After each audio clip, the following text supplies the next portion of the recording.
আপনারা বোলপুর শান্তিনিকেতন এলে দরিয়াপুর গ্রাম অবশ্যই আসবেন।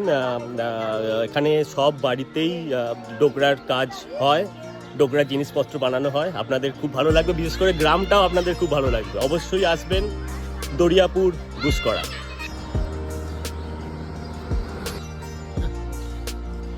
আমি আজকে দরিয়াপুর এসেছি, এটা বর্ধমানের একটা ছোট্ট গ্রাম। চলে এসেছি, দেখে যাই তোমরা তো সুন্দর দেখাবে।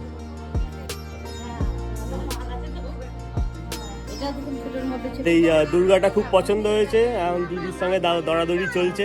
দিদি রাজি হচ্ছে না আমি যে দামটা বলেছি, আমি ছাড়ছি না, বসে আছি। আর দিদি দিয়ে দেবে আমি জানি। যেমন সুন্দর গ্রাম সেরকমই সুন্দর মানুষের ব্যবহার। ঘন্টা দুই কোথা দিয়ে কেটে গেল বুঝতেই পারলাম না।